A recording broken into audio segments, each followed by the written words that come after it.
Friends, നമസ്കാരം, good evening. എല്ലാവർക്കും മഞ്ജൂസ് ടെസ്റ്റിമോണിയുടെ ഒരു പുതിയ എപ്പിസോഡിലേക്ക് സ്വാഗതം.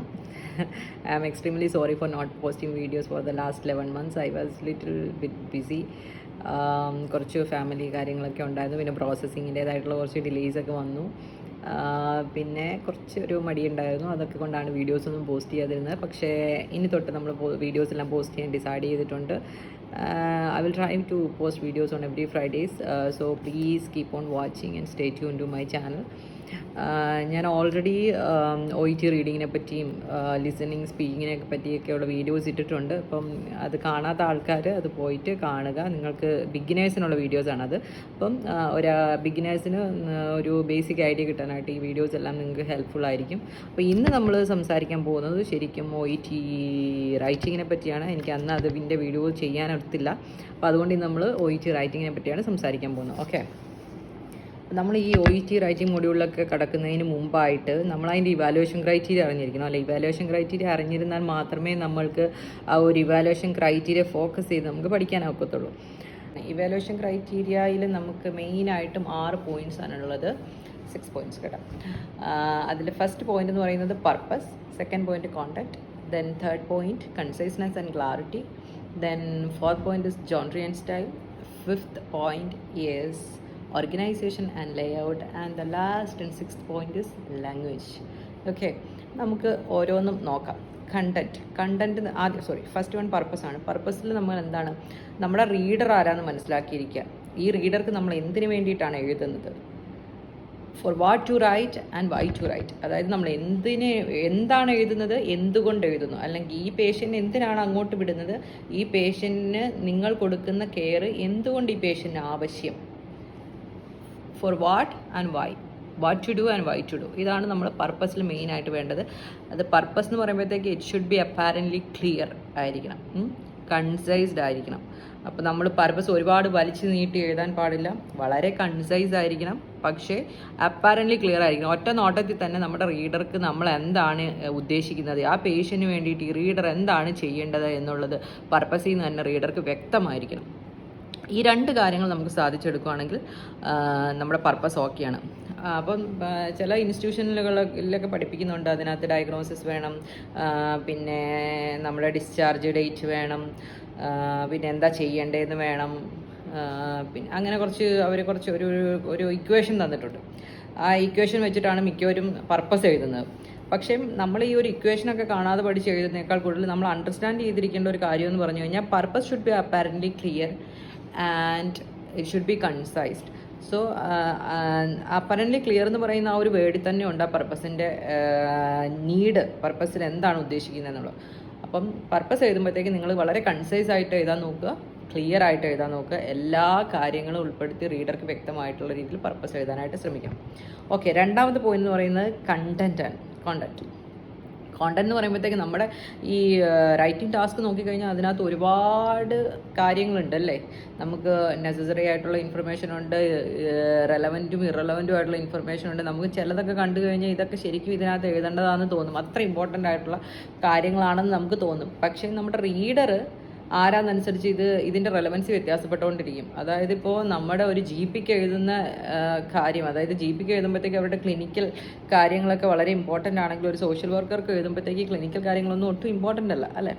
അപ്പോൾ അതനുസരിച്ച് നമ്മുടെ റീഡർ ആരാണ് എന്നനുസരിച്ച് നമ്മുടെ ഈ ഒരു കേസ് നോട്ടിലുള്ള കാര്യങ്ങളുടെ റെലവൻസിക്ക് വ്യത്യാസം വരും. അപ്പോൾ നമ്മൾ എല്ലാ കാര്യങ്ങളും വായിച്ചു നോക്കിയിട്ട് റെലവൻ്റ് ആയിട്ടുള്ള റീഡർക്ക് നമുക്ക് റെലവൻ്റ് ആയിട്ടുള്ളതോ പേഷ്യൻറ്റിന് റെലവൻ്റ് ആയിട്ടുള്ള കാര്യങ്ങളല്ല, ഈ റീഡർക്ക് റെലവൻ്റ് ആയിട്ടുള്ള കാര്യങ്ങൾ ഉൾപ്പെടുത്താനായിട്ട് നമ്മൾ ശ്രദ്ധിക്കണം. അവിടെയാണ് കോണ്ടന്റിന്റെ ഇമ്പോർട്ടൻസ് വരുന്നത്. Please stick on to the relevant matter and avoid all the irrelevant information. അവിടെയാണ് നമ്മൾ ആ ഒരു കേസ് നോട്ട് റീഡ് ചെയ്ത് സമ്മറൈസ് ചെയ്യാനുള്ള നമ്മുടെ കഴിവ് അവർ അസസ് ചെയ്യുന്നത് കോണ്ടന്റിലാണ്. ഓക്കെ, പിന്നെ മൂന്നാമത്തെ പോയിന്റ് ഞാൻ പറഞ്ഞത് കൺസൈസ്നെസ് ആൻഡ് ക്ലാരിറ്റി.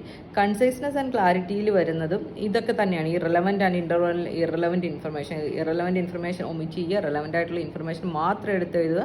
പിന്നെ എഫക്റ്റീവ് സമ്മറൈസേഷൻ, ഞാൻ ആദ്യം പറഞ്ഞ പോലെ തന്നെ നമ്മൾ ഇത്രയും വലിയ കേസ്, ചിലപ്പോൾ ചില കേസ് നോട്ടുകളൊക്കെ 3 to 4 pages ഒക്കെ കാണും. ഭയങ്കര lengthy case note with so many dates and so many information, അല്ലെ, ഒത്തിരി ഇൻഫർമേഷൻ ഡേറ്റ്സുകളൊക്കെ ഉള്ള കേസ് നോട്ടുകളുണ്ട്. ഈ കേസ് നോട്ടുകളിൽ നിന്നൊക്കെ വളരെ ആവശ്യമുള്ള റെലവൻറ്റ് മാറ്റേഴ്സ് എടുത്ത് കറക്റ്റായിട്ടുള്ള രീതിയിൽ സമ്മറൈസ് ചെയ്ത് എഴുതാനായിട്ട്, അതായത് കൺസൈസ് ആക്കി എഴുതാനായിട്ട് നമുക്ക് സാധിക്കും. നമുക്ക് ആകെപ്പാടെ 45 മിനിറ്റ്സ് അല്ലേ ഉള്ളൂ. അതിൽ 5 മിനിറ്റ്സ് എന്ന് പറയുന്നത് റീഡിംഗ് ആണ്. ആ സമയത്ത് നമുക്ക് പേനയോ പെൻസിലോ തൊടാനായിട്ട് അവർ സമ്മതിക്കില്ല. ബാക്കിയുള്ള 40 മിനിറ്റ്സ് ആണ്. ഈ 40 മിനിറ്റ്സിന് നമ്മൾ വിചാരിക്കും 40 മിനിറ്റ്സ്, ഓഹോ, ഒരു ലെറ്റർ എഴുതാനായിട്ട് 40 മിനിറ്റ്സ് ഒക്കെ എന്തുമാത്രം ഉണ്ടല്ലേ. പക്ഷേ ആക്ച്വലി നമ്മൾ നല്ലതായിട്ട് ട്രെയിൻ ചെയ്ത് കഴിഞ്ഞാൽ 14 minutes is more than enough. പക്ഷേ നമുക്ക് അത്ര ഒരു ഓക്കെ അല്ല, നമ്മൾക്കൊരു ചെറിയ ഡൗട്ട്സ് ഒക്കെ ഉണ്ടെന്നുണ്ടെങ്കിൽ 40 മിനിറ്റ്സ് ശരിക്കും നമുക്ക് ഇനഫ് അല്ല, റൈറ്റിംഗ് എഴുതി തീർക്കാനായിട്ട് ഇനഫ് അല്ല. നല്ല രീതിയിൽ പ്രാക്ടീസിൻ്റെ ആവശ്യം റൈറ്റിംഗിൽ ശരിക്കും ഉണ്ട്. അതുകൊണ്ട് നല്ലതായിട്ട് നിങ്ങൾ പ്രാക്ടീസ് ചെയ്യുക. പക്ഷേ നന്നായിട്ട് പ്രാക്ടീസ് ചെയ്താൽ റൈറ്റിംഗ് വളരെ ഈസി ആയിരിക്കും. അതോടൊപ്പം നിങ്ങൾ വേറെ ശ്രദ്ധിക്കേണ്ട ഒരു കാര്യം എന്ന് പറഞ്ഞു കഴിഞ്ഞാൽ നിങ്ങളുടെ hand writing, speed of writing, time വളരെ ഇമ്പോർട്ടൻ്റ് ആണ്. ടൈം ഫ്രം ദ ബിഗിനിങ് തൊട്ട് നിങ്ങൾ ടൈം വെച്ച് തന്നെ പ്രാക്ടീസ് ചെയ്യാനായിട്ട് ശ്രമിക്കുക. ഓക്കെ, അപ്പോൾ അതാണ് നമ്മുടെ കൺസൈസ്നെസ് ആൻഡ് ക്ലാരിറ്റി എന്ന് പറയുന്നത്. പിന്നെ ഇനിയിപ്പോൾ അടുത്ത 4th പോയിന്റ് ഞാൻ പറഞ്ഞത് ജോൺട്രിയൻ സ്റ്റൈലാണ്. ജോൺട്രിയൻ സ്റ്റൈൽ എന്ന് പറഞ്ഞു കഴിഞ്ഞാൽ നമ്മൾ ആർക്കാണ് എഴുതുന്നതെന്നുള്ളത്, റീഡർ ആരാണെന്നുള്ളതാണ്. അതായത് റീഡറിനെ ഫോക്കസ് ചെയ്ത് നമ്മൾ ലെറ്റർ എഴുതുക. പിന്നെ ഷോർട്ട് ഫോംസ് ഒന്നും യൂസ് ചെയ്യാതിരിക്കുക. നമ്മൾ ചില അബ്രിവേഷൻസ് ഒക്കെ ഉണ്ടല്ലോ, ചില യൂണിവേഴ്സലി അക്സെപ്റ്റഡ് ആയിട്ടുള്ള അബ്രിവേഷൻസ് ഒക്കെ നമുക്ക് യൂസ് ചെയ്യാം. ഫോർ എക്സാമ്പിൾ എക്സ്റേ ഒക്കെ നമുക്ക് യൂസ് ചെയ്യാം.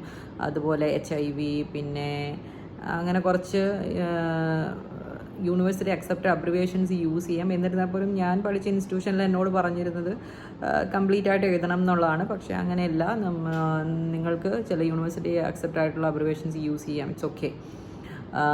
അതല്ലാതെ നമ്മൾ എല്ലാത്തിൻ്റെയും ഒത്തിരി ഇലാബറേറ്റ് ചെയ്ത് എഴുതാൻ പോയി കഴിഞ്ഞ് കഴിഞ്ഞാൽ നമ്മുടെ വേർഡ് കൗണ്ട് കൂടും. പിന്നെ മാത്രമല്ല നമുക്ക് ടൈം കിട്ടത്തില്ല. അങ്ങനെയുള്ള പ്രശ്നങ്ങളൊക്കെ ഉണ്ടാകും. അപ്പോൾ അതുകൊണ്ട് നിങ്ങൾക്ക് എഴുതാം. പക്ഷെ അക്സെപ്റ്റർ അല്ലാത്ത അബ്രിവേഷൻസ് ഒന്നും എഴുതാതിരിക്കാൻ ശ്രദ്ധിക്കുക. അതുപോലെ ഈ എക്സാമ്പിൾസ് ഒക്കെ എഴുതുമ്പോൾ AG ഡോട്ട് അങ്ങനെയൊന്നും എഴുതാതിരിക്കുക.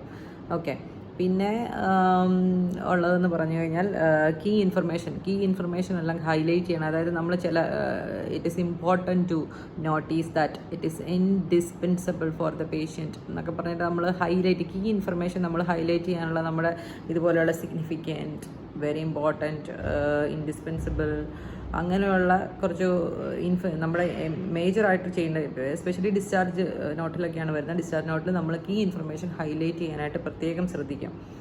ഏറ്റവും ലാസ്റ്റ്, അപ്പോൾ അതാണ് 4th പോയിന്റ്, ജോൺട്രിയൻ സ്റ്റൈൽ. ആൻഡ് 5th പോയിന്റ് എന്ന് പറഞ്ഞാൽ ലാസ്റ്റ് 5th പോയിന്റ് എന്ന് പറഞ്ഞാൽ ഓർഗനൈസേഷണൽ ലേ ഔട്ടാണ്. ഓർഗനൈസേഷണൽ ലേ ഔട്ടിൽ നമ്മൾ പങ്ക്ച്വേഷനും കാര്യങ്ങളൊക്കെ ശ്രദ്ധിക്കുക. അതായത് നമ്മൾ ആദ്യം എഴുതുന്ന അഡ്രസ്സ്, റീഡറിൻ്റെ നെയിം, അഡ്രസ്സ്, കാര്യങ്ങളൊക്കെ അതിലൊന്നും പങ്ക്ച്വേഷൻ പാടില്ല. പിന്നെ നമ്മുടെ ഓരോ purpose, body of the letter, then discharge, പിന്നെ അതിൻ്റെ ഇടയ്ക്ക് നമ്മുടെ സോഷ്യൽ ഹിസ്റ്ററി, അതുപോലെ മെഡിക്കൽ ഹിസ്റ്ററി അങ്ങനെ ഉണ്ടെങ്കിൽ അത് ഉൾപ്പെടുത്തുക. ഇതൊക്കെ അങ്ങോട്ടും ഇങ്ങോട്ടും മാറി എന്നോർത്ത് കുഴപ്പമില്ല. പക്ഷേ കറക്റ്റായിട്ട് റീഡർക്ക് റെലവൻ്റ് ആയിട്ടുള്ള ഇൻഫർമേഷൻസ് ആദ്യം വരുന്ന രീതിയിൽ നമ്മൾ എഴുതണം. പിന്നെ ഓരോ ലെറ്ററിൻ്റെ സ്റ്റൈൽ അനുസരിച്ച് ലേ ഔട്ട് മാറും, ഓർഗനൈസേഷണൽ ലേ ഔട്ടിൽ ചേഞ്ചസ് വരും. പക്ഷേ എങ്ങനെ നിങ്ങൾ എഴുതിയാലും വളരെ ക്ലാരിറ്റിയിൽ കൺസൈസ്ഡ് ആയിട്ട് സമ്മറൈസ് ചെയ്തിട്ട് ലെറ്റർ എഴുതാൻ പറ്റുകയാണെങ്കിൽ അതിന് പ്രത്യേക ഒരു ഫോർമാറ്റ് ഒന്നുമില്ല. ഇൻസ്റ്റിറ്റ്യൂഷനുകളിൽ പോലും ആണെങ്കിലും പല ഇൻസ്റ്റിറ്റ്യൂഷനും പല രീതിയിലാണ് പഠിപ്പിക്കുന്നത്. പക്ഷെ നമ്മൾ ഈ ഒരു ലെറ്ററിൻ്റെ ശരിക്കുള്ള ഉദ്ദേശം മനസ്സിലാക്കിയിരുന്നാൽ നമുക്ക് എങ്ങനെ വേണേലും നമുക്ക് എഴുതാം. അൾട്ടിമേറ്റ്ലി ഈ ഒരു ലെറ്റർ ഒരാളുടെ കയ്യിൽ എത്തിച്ചേരുമ്പോഴത്തേക്കും അദ്ദേഹത്തിന് എന്താണ് ചെയ്യേണ്ടതെന്ന് എല്ലാം വായിച്ച് ലാസ്റ്റ് ആയിരിക്കരുത് മനസ്സിലാകുന്നത്. ആദ്യം വായിക്കുമ്പോൾ തന്നെ അദ്ദേഹത്തിന് മനസ്സിലാകണം, ഈ പേഷ്യൻ്റ് എന്തിനാണ് എൻ്റെ അടുത്തേക്ക് വന്നേക്കുന്നത്, ഞാൻ എന്തൊക്കെയാണ് ചെയ്യേണ്ടത്, ഈ പേഷ്യൻ്റ് എന്തുകൊണ്ടാണ് എൻ്റെ ഈ കെയറിൻ്റെ ആവശ്യം എന്ന് പുള്ളിക്ക് കുറച്ചൊന്ന് വായിക്കുമ്പോൾ തന്നെ മനസ്സിലാകുന്ന രീതിയിലായിരിക്കണം ലെറ്റർ. ഈ ഒരു കാര്യം നമ്മുടെ മൈൻഡിലുണ്ടെങ്കിൽ നമുക്ക് ഏത് ലെറ്ററും എഴുതാം, അല്ലേ? ഇപ്പോൾ ഫോർ എക്സാമ്പിൾ നമ്മളൊരു ഒരു ICU അല്ലെങ്കിൽ ഒരു വാർഡിലോ ഒക്കെ നമ്മൾ ഹാൻഡ് ഓവറിൻ്റെ സമയത്ത് നമ്മൾ നേഴ്സസ് നോട്ട് എഴുതത്തില്ലേ? ഈ നേഴ്സസ് നോട്ട് നമ്മൾ ആ ഡ്യൂട്ടിയിൽ ചെയ്ത എല്ലാ കാര്യങ്ങളും എഴുതി വെക്കുന്നത് അടുത്ത നേഴ്സ് വരുമ്പോഴത്തേക്കും അവർക്ക് ഹാൻഡ് ഓവർ കൊടുക്കുന്നുണ്ട്. നമ്മൾ പോയി കഴിയുമ്പോഴത്തേക്കും അവർക്ക് ഈ നമ്മൾ എഴുതി വെച്ച നോട്ട്സ് എല്ലാം റെഫർ ചെയ്യാം, അല്ലേ? അപ്പോൾ അവർ എന്താ ചെയ്യേണ്ടതെന്നുള്ള ഒരു ഐഡിയ അവർക്ക് കിട്ടും. പക്ഷേ നേരെ മറിച്ച് നെക്സ്റ്റ് ഡ്യൂട്ടി സമയത്ത് നമ്മൾ ഒരു നേഴ്സിന് കൊടുക്കുകയാണ് ഹാൻഡ് ഓവർ. പക്ഷേ ഇൻ ബിറ്റ്വീൻ ഒരു സൈക്കോളജിസ്റ്റ് വരികയെന്ന് വയ്ക്കാം. ഈ സൈക്കോളജിസ്റ്റിന് ഒരു അപ്പോയിൻമെൻ്റ്, ഒരു കൺസൾട്ടേഷൻ ഉണ്ട്. ഈ പേഷ്യൻറ്റിനെ കാണാൻ വരുവാണ്.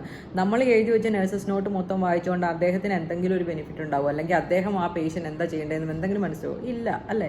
പുള്ളിക്ക് ആ കേസ് ഫയലും അത്യാവശ്യം നല്ല രീതിയിൽ സ്കിം ചെയ്തിട്ട് പുള്ളിക്ക് വേണ്ട കാര്യങ്ങൾ എവിടെയാണെന്ന് ചിലപ്പം ഫിസിഷ്യൻ്റെ ലിസ്റ്റ് നോട്ടിൽ കാണാം, അല്ലെങ്കിൽ വേറെ എവിടെയെങ്കിലും ഏതെങ്കിലുമൊക്കെ പ്രീവിയസ് കൺസൾട്ടേഷൻസ് സൈക്യാട്രിസ്റ്റോ ആരെങ്കിലുമൊക്കെ വന്ന് പ്രീവിയസ്ലി ചെയ്തിട്ടുണ്ടെങ്കിൽ ആ നോട്ടിലൊക്കെ കാണാം. അപ്പോൾ അതൊക്കെ പുള്ളി സ്കിം ചെയ്തിട്ട് പുള്ളിക്ക് റെലവൻ്റ് ആയിട്ടുള്ള ഇൻഫർമേഷൻ മാത്രം വായിച്ചിട്ട് ആ പേഷ്യൻറ്റിന് പുള്ളിയുടെ ഭാഗത്തു നിന്ന് എന്താ ചെയ്യേണ്ടതെന്ന് അദ്ദേഹം മനസ്സിലാക്കിയെടുക്കും അല്ലേ. അപ്പം അവിടെ സൈക്കോളജിസ്റ്റ് ചെയ്യുന്ന എന്താണെന്ന് പറഞ്ഞു കഴിഞ്ഞാൽ പുള്ളിക്ക് വേണ്ട ഇൻഫർമേഷൻ മാത്രമേ പുള്ളി എടുക്കുന്നുള്ളൂ. ബാക്കി ആ പേഷ്യൻസിന് ഒരുപാട് ഡീറ്റെയിൽസ്, ഇമ്പോർട്ടൻറ്റ് മാറ്റേഴ്സ് അതിനകത്ത് കാണാം.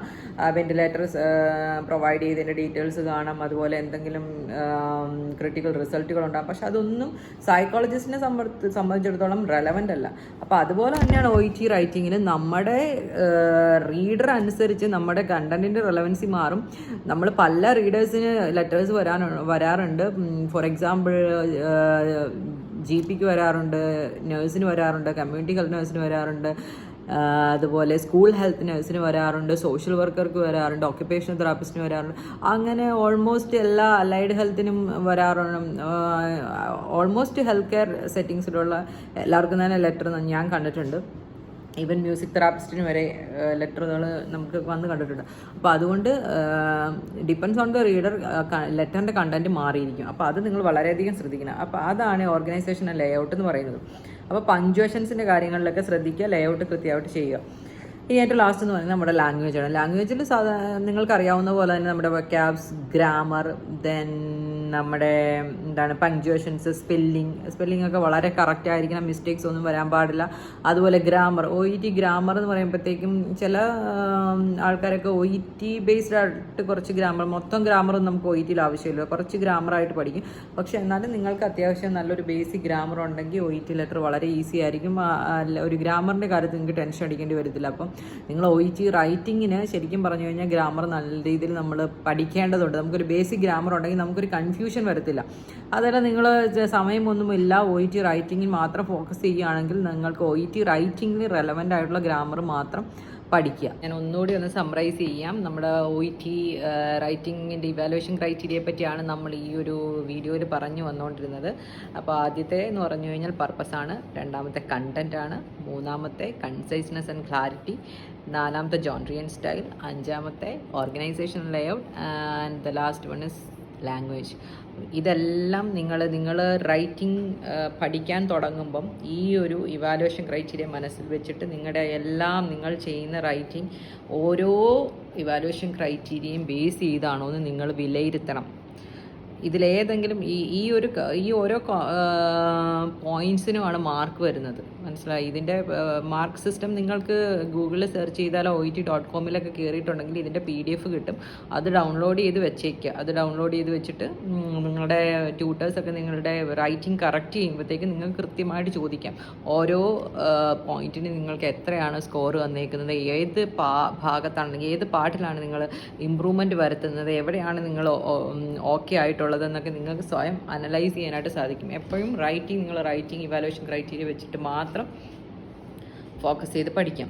ഓക്കെ, അപ്പോൾ നിങ്ങളെല്ലാവരും നല്ല രീതിയിൽ റൈറ്റിംഗ് പ്രാക്ടീസ് ചെയ്യുക, ഗ്രാമർ നല്ലതായിട്ട് ഫോക്കസ് ചെയ്യണം. ഗ്രാമറിൻ്റെ വീഡിയോസ് ഞാൻ ചെയ്യുന്നുണ്ട് കേട്ടോ. ഒരു നല്ല രീതിയിൽ ഗ്രാമർ അണ്ടർസ്റ്റാൻഡ് ചെയ്യാൻ പറ്റുന്ന രീതിയിൽ നമ്മൾ ഇത്രയും നാളും നമ്മുടെ സ്കൂളിലൊന്നും പഠിച്ചിട്ട് വന്നിട്ടല്ലാത്ത ഒരു പ്രത്യേക രീതിയിൽ ഗ്രാമർ എങ്ങനെയാണോ ഞാൻ മനസ്സിലാക്കിയെടുത്തത്, ഞാനും സ്കൂൾ ടൈമിലൊക്കെ ഒരുപാട് വെർബ് ഫോംസും ടെൻസ് ഫോംസും ഒക്കെ കാണാതെ പഠിച്ച് ഇക്വേഷൻ പഠിച്ച് അങ്ങനെയൊക്കെ ഗ്രാമർ പഠിക്കാൻ ട്രൈ ചെയ്തിട്ടുണ്ട്. ഈവൻ ഇപ്പം ലാംഗ്വേജ് ക്ലാസ്സിനുമൊക്കെ അതുപോലെയുള്ള അതേ ആ ഒരു സെയിം ക്ലീഷ ആണ് എല്ലാവരും ഫോളോ ചെയ്യുന്നത്. അത് അത് ഇപ്പോഴും അങ്ങനെ തന്നെയാണ് ട്യൂട്ടേഴ്സ്. കാരണം ട്യൂട്ടേഴ്സൊക്കെ ഇപ്പോഴും പഴയ ആൾക്കാർ തന്നെയല്ലേ, അവർക്കും പ്രത്യേകിച്ച് മാറ്റമൊന്നും വന്നിട്ടില്ല. അപ്പം ആ ഒരു സെയിം സ്റ്റൈൽ തന്നെയായിരുന്നു ഞാൻ ഈ 2023 ട്രെയിനിങ് എടുത്തപ്പോഴും അങ്ങനെ തന്നെയായിരുന്നു ഗ്രാമർ. പക്ഷേ അതല്ലാതെ നമ്മളുടേതായിട്ടുള്ള രീതിയിൽ ഗ്രാമർ മനസ്സിലാക്കി എടുക്കാൻ ഒരു പ്രത്യേക രീതിയിൽ നമുക്കത് അണ്ടർസ്റ്റാൻഡ് ചെയ്യാൻ പറ്റിയാൽ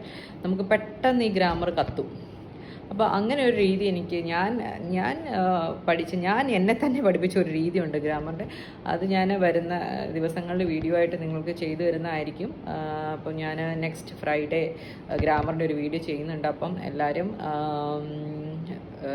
വാച്ച് ചെയ്യുക. എൻ്റെ വീഡിയോസ് ഇഷ്ടമാകുവാണെങ്കിൽ നിങ്ങൾ സബ്സ്ക്രൈബ് ചെയ്യുക, ലൈക്ക് ചെയ്യുക, ഷെയർ ചെയ്യുക. അതുപോലെ ബെല്ലൈക്കൺ പ്രസ് ചെയ്ത് കഴിഞ്ഞാൽ ഞാൻ ഇടുന്ന വീഡിയോസ് എല്ലാം നിങ്ങളിലേക്ക് എത്തും. നിങ്ങൾക്കത് കാണാനായിട്ട് സാധിക്കും. എല്ലാവരും സപ്പോർട്ട് ചെയ്യുക. പിന്നെ OET ബിഗിനേഴ്സ് അല്ലാത്ത OETയുടെ ഒരു മിഡിൽ ലൊക്കെ ആയിട്ട് ട്രെയിനിങ്ങിൻ്റെ ഒരു മിഡിൽ ഒക്കെ നിൽക്കുന്ന ആൾക്കാർ, അല്ലെങ്കിൽ എക്സാം എഴുതാൻ പോകുന്ന ആൾക്കാരൊന്നും ദയവ് ചെയ്ത് എൻ്റെ വീഡിയോ ഇപ്പോൾ കാണരുത്. ഇത് സ്കിപ്പ് ചെയ്ത് വിടുക. കാരണം നിങ്ങൾക്കിത് ബെനിഫിറ്റ് ഉണ്ടാവില്ല. ഇത് ബിഗിനേഴ്സിന് വേണ്ടിയിട്ടുള്ള വീഡിയോ ആണ്. കാരണം ഞാനിത് ബിഗിനർ ആയതുകൊണ്ട് തന്നെ, അതായത് ഞാൻ ഈ ഒരു യൂട്യൂബ് വ്ളോഗിങ്ങിൽ എൻ്റെ തുടക്കമായതുകൊണ്ട് തന്നെ ആദ്യം തൊട്ട് തന്നെ തുടങ്ങാമെന്ന് വിചാരിച്ചിട്ട് ഞാൻ ആ ഒരു ബിഗിനിങ് സ്റ്റേജിലുള്ള അതുകൊണ്ടാണ് തുടങ്ങുന്നത്. ഇനി വരെ നമ്മൾ പോകുമ്പോൾ കൂടുതൽ വീഡിയോസൊക്കെ ഉൾപ്പെടുത്തുന്നതായിരിക്കും. കൂടുതൽ ഡീപ്പായിട്ട് OET മോഡ്യൂൾ ബേസ്ഡ് ആയിട്ടൊക്കെ നമ്മൾ ചെയ്യും. അപ്പം എല്ലാവർക്കും ഗുഡ് നൈറ്റ്. എല്ലാവരും നല്ലതായിട്ടൊക്കെ പഠിച്ചിട്ട് OET എക്സാമൊക്കെ എഴുതി എത്രയും പെട്ടെന്ന് പാസ്സാകുക. നിങ്ങളുടെ ഇഷ്ടമുള്ള സ്ഥലങ്ങളിലേക്കൊക്കെ മൈഗ്രേറ്റ് ചെയ്യുക. എല്ലാവരുടെയും പ്രോസസ്സിംഗ് ഒക്കെ വളരെ ഫാസ്റ്റായിട്ട് നടക്കട്ടെ. പിന്നെ ന്യൂസിലൻഡിൽ നിന്നൊക്കെ കുറച്ച് അത്ര സുഖകരമല്ലാത്ത വാർത്തകളൊക്കെ കേൾക്കുന്നുണ്ട്. അവിടെ ഓപ്പർച്യൂണിറ്റീസൊക്കെ വളരെ കുറയുകയാണെന്ന് കേട്ടിട്ടുണ്ട്. പക്ഷേ hope the job market will be right back. അപ്പോൾ അതുകൊണ്ട് എല്ലാവരും ദൈവത്തിൽ വിശ്വസിക്കുക, പോസിറ്റീവായിട്ടിരിക്കുക. Okay, good night, bye bye, see U.